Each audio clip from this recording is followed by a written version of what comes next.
Hey everyone, in this video we're going to use Excel to calculate some common statistical measures. We're going to start off by calculating the mean. I have a data set here in column A. So let's go ahead and get to it. So in an empty cell, click into your formula bar, type equals, and for the mean you're going to type in average. It doesn't matter if you type it in capital or lowercase, as long as you spell it correctly, so average. Open parentheses, and then you can either type the array where your data lies, or you can click and drag until it's all selected, and then just let go of the mouse, and then without clicking anything else, do a closing parentheses and hit enter.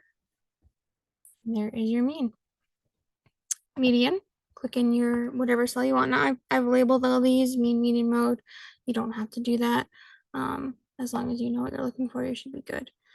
But for us, I've got it labeled. So for median in the formula bar, equals, type in median, open parentheses. Now, if you don't want to do the click and drag method, you can just do the type method, which I'll do for this one. So our data starts in cell A1, and it goes all the way down to A30. So I type in A1, colon, and then A30, close the parentheses, enter, and there's my median. Now let's do mode or modes. You may have multiple modes for a data set. So let's type in equals. Starting off by typing in equals, let's Excel know, okay, we're going to do a formula. So that's why the equals is going to start all of these. So equals, and then we're going to do mode.MULT because there might be multiple. And select your data. I'm going to do the click and drag method again. Click, drag, let go, close parentheses, enter. And it looks like 3 numbers popped up. 3 numbers popped up as my mode. Actually, what's going to happen is it's going to overflow. Yeah, I'm really dealing with that. It's going to overflow into any other cells. So I'm actually going to move these, put them right there. So that way I know that those are my modes right there. 51, 36, and 37 all apparently appear the exact same amount of times, more than any other values in this list. So those are my modes. Let's go on to the standard deviation. You might be asked to do a sample or a population, so we'll do them both. So in your empty cell, click your formula bar, equals, STDEV, and then for a sample, you'll do .S, open parentheses, select your data, close parentheses, enter, and there it is. It's going to be the same process for the population standard deviation, equals STDEV, but you're going to do .P for population. Parentheses, I'll type it this time. Our data starts in A1 and goes to A30, close parentheses, and there's population. It's going to be the same process, or the similar process for variance, for population and for sample. So if you want sample, you're going to do equals VAR.S and select your data.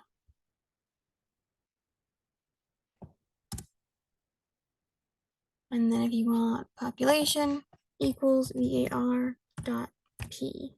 And again, select your sample. Select your data, excuse me. All right. So now the coefficient of variation, I don't think there's a specific formula just for coefficient of variation, but coefficient of variation is just where you take the standard deviation and you divide it by the mean, and we happen to have already calculated those. The standard deviation, usually it's going to be sample, but we have them both just in case. The standard deviation, excuse me, right there, is in cell D4 is the one we'll use, and the mean is in D1, so I could, for my coefficient of variation, I could hit equals D4 divided by D1, enter, and there's my coefficient of variation.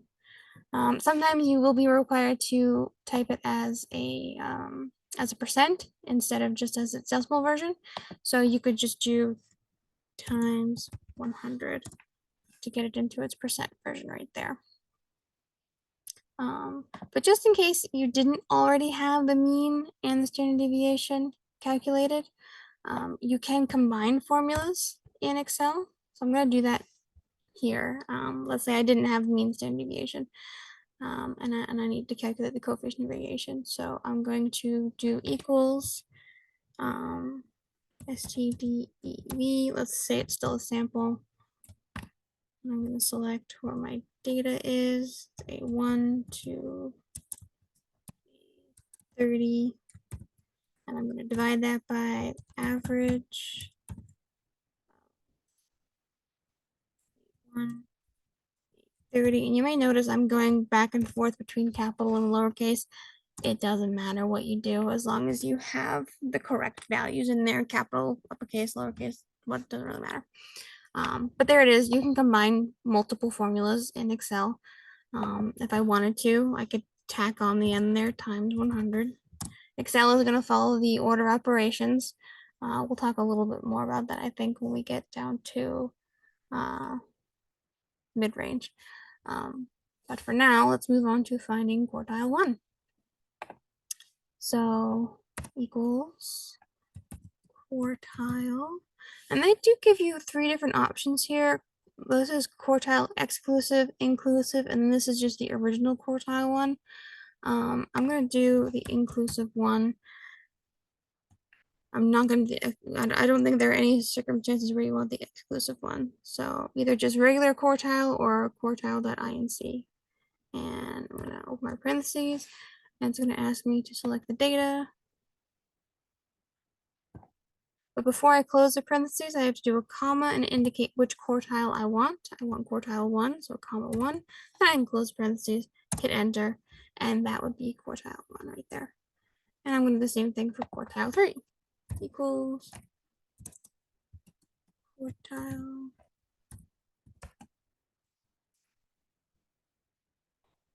Select the data, comma 3, because I want quartile 3. And there's quartile 3. Now, some programs are going to round your quartile.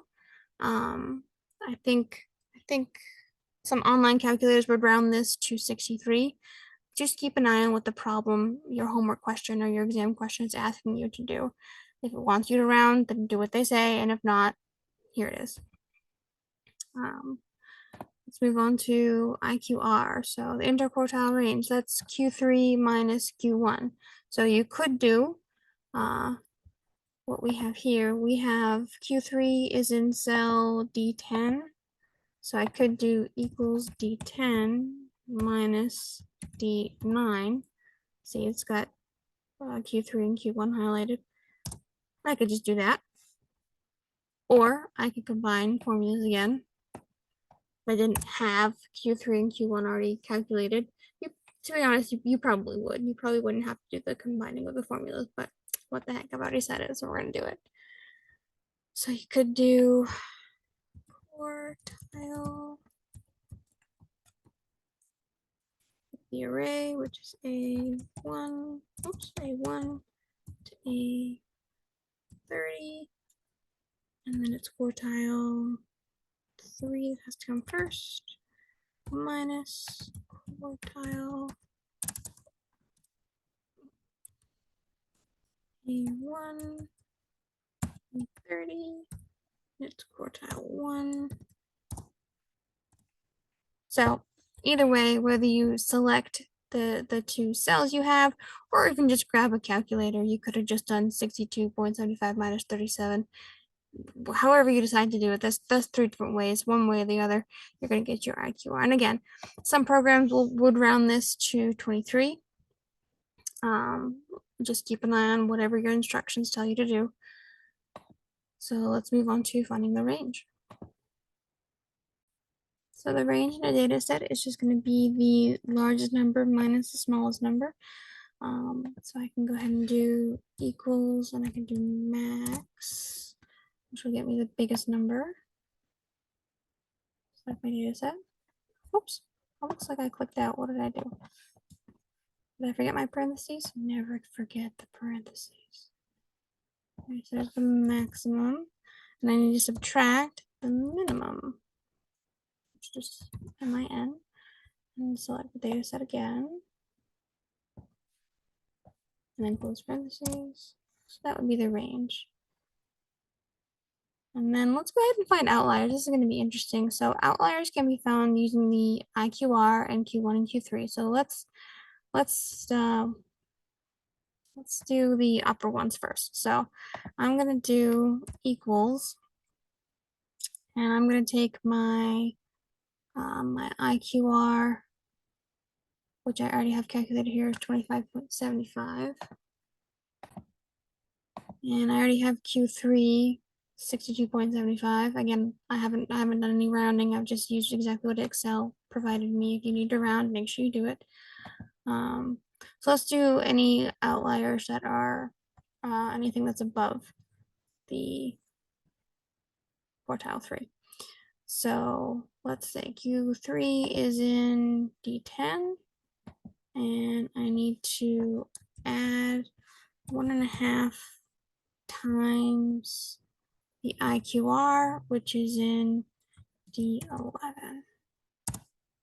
So any values that are 101.375 and above would be considered outliers, and I would just look at my list here, and I don't see any, so I'm good. But I can do something similar for outliers on the opposite end. So this time I'm going to start with Q1, which is, looks like it's D9. And this time I will subtract 1.5 times the IQR. Whoops, IQR is in D11. And oh, I get negative 1.625. I don't think I have to worry about that one. So let's move on to the mid-range. This is another one where I don't know if there's actually one specific formula for it, but we can combine formulas. Mid-range is where you take the maximum and the minimum and you add them together, and then you divide that in half. So we can do that by doing equals. And this is a special one because it requires addition and then division. We're going to need an opening set of parentheses. Maximum. A 1 to a 30, close parentheses, add the minimum, a 1, a 30, and then 2 closing parentheses, and then divide by 2, and that's going to get you mid-range. So here are some of the common, wait, I forgot one, didn't I? Mean, median, modified. You know what? I didn't do trimmed mean. How dare I? Let's do a trim mean. Let's say you have a 10% I was all ready to wrap the video, and look at that, I forgot something. Trimmed mean. Let's say you want to do a 10% trimmed mean. So I'm going to hit, oh, where's my cat adding the color commentary? So in my cell in the formula bar, equals, and I'll type in trim mean, and then just select the data. But before I close the parentheses, I need to do a comma and indicate what percent I'm talking about. In this case, I did an example of 10%. And 10% as a decimal is 0.10 or 0.1 or just 0.1, whatever. And then I can close the parentheses, and I can get my trimmed mean. I think I've gotten them all. If I missed any, I'll make another video, because this video is already about 15 minutes long, and who wants to hear me talk for more than that? So all of the formulas that were used are going to be shown in the description. If you need any other support for math and any other resources, you can always check out the SSC online. We have a ton of great stuff. Best of luck, and hope to see you around.